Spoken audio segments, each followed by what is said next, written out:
building, especially every old government building, has got a ghost story or two somewhere.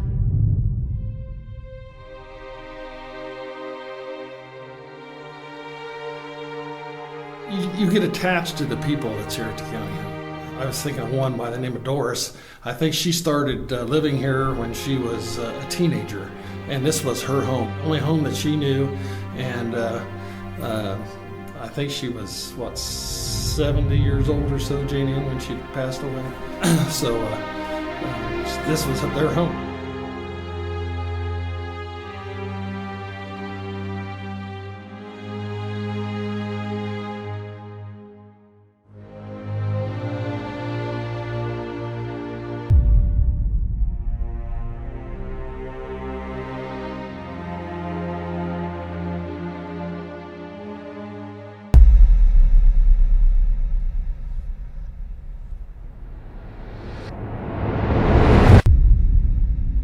Sometimes you come upon a place that has such a beautiful history with a warm sense of security.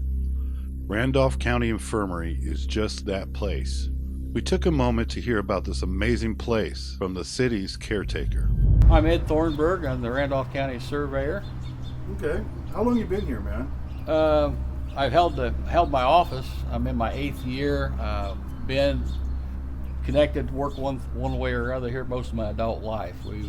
My wife's been in county government for right at 30 years. This building was built about 1905. It replaced a wood frame building that burned on this site a few years before that. Like I say, the type of people that here were people who couldn't care for themselves on the outside. Nowadays, the same people would be receiving assistance, maybe being housed in a nursing home. A lot of people with mental deficiencies ended up as residents in these places. Sometimes epileptics and other people like that before they really knew what the diseases were put in these places because they didn't have anywhere else to go. Have you ever heard any supernatural stories about this place? Every old building, especially every old government building, has got a ghost story or two somewhere. Yeah. Have you heard any about here? Yeah. None of them I considered a real big deal, I'll be honest. Okay. Everybody talks about Samuel that supposedly wanders the inside of the building. Now, what happened to the residents here after it shut down? When they closed down, there was only 6 or 7 residents here. A couple of them went with family members. Most of them went to nursing facilities. Nobody got threw out on the street. Oh, that's good. Now, whenever you actually came into the poor farm, from what I was reading, basically once you checked in here, you basically lived here till you died.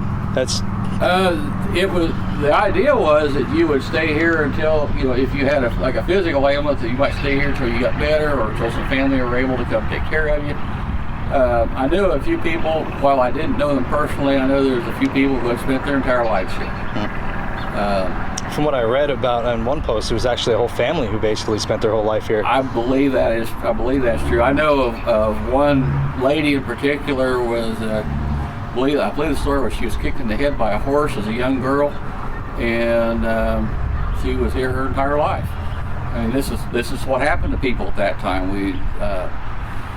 We didn't have the community support system that the government has put in place over the years. For better or for worse, we didn't have that, and that's why these places existed, and that's why it worked that way. They did, during its heyday, they milked cows. They had a large garden. They grew they grew and processed a lot of their own food on site. Health rules changed a lot of that. One of the final straws for us was when the state required us to have an RN on staff to dispense medicine, which was a fairly serious issue with people that are this sort of issue.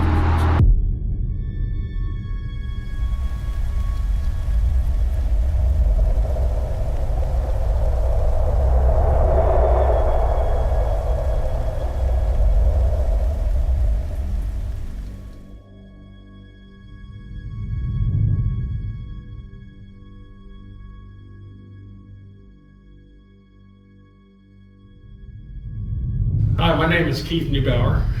My ties to this location was my folks was the caretakers of the county home about 25, 30 years ago.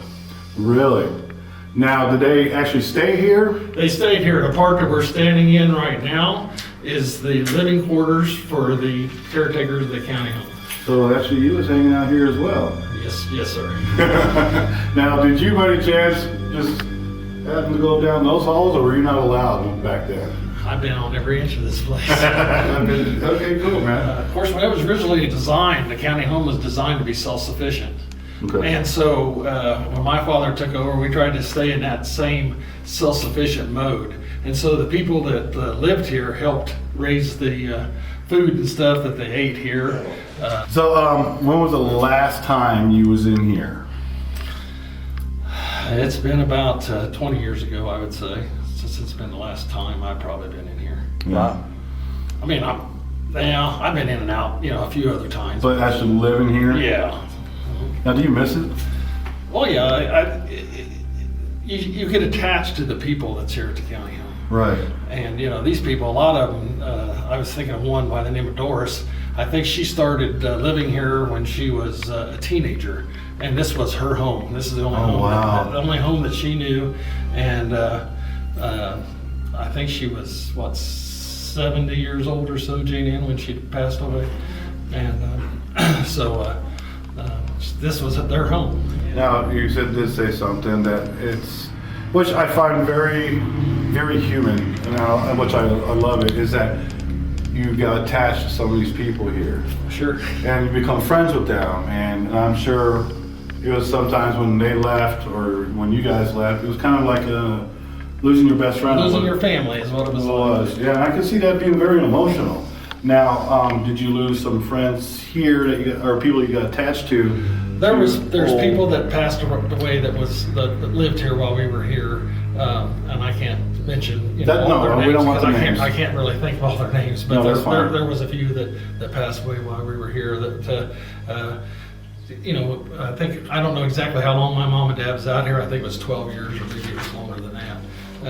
But after you've been out here 10, 12 years, you get pretty attached to the people that's out here. And that's got to be hard. That's going to be very hard on you, and I'm sure your parents as well. Yes, it was. And so, I mean, that's the human nature of a lot of these places like this that people don't really hear or even talk about, is just besides the job of running this facility is the emotional job or attachment, how you would want to call it, to the place and the people that are here. I mean, there's more to it than just a job. Exactly. It's the care and the need that you receive. It was their family. It was my Exactly. folks' extended family. Wow, man. Back through here, there's several individual rooms. As you walk back through here, there's individual rooms. On this side, there was a beauty shop that was over here on this side, wow. as well as a dorm room for them, and then they had a major sleeping dorm room for both men and women on both sides. Now there's 2 stories, another story, another floor up, and they got individual rooms up there too. Of course, a lot of people didn't know about here was that they even had their own jail cell. That's kind of sad to think about. Right.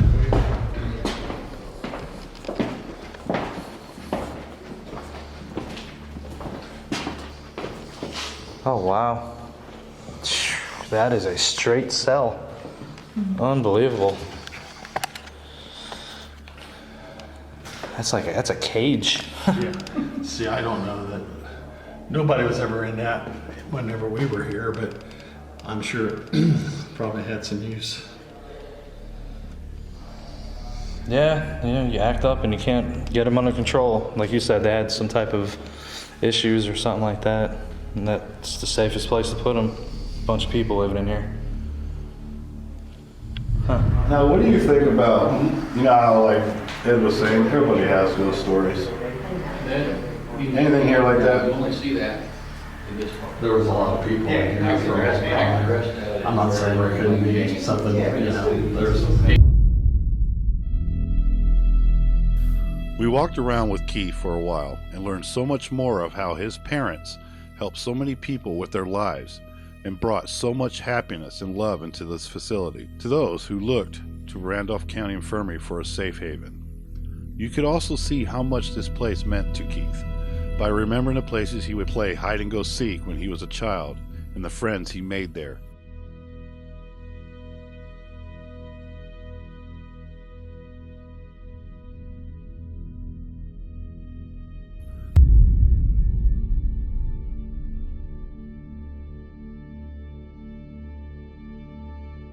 Today, so many places that are abandoned are tagged with dark energies or dark history or something evil happened there.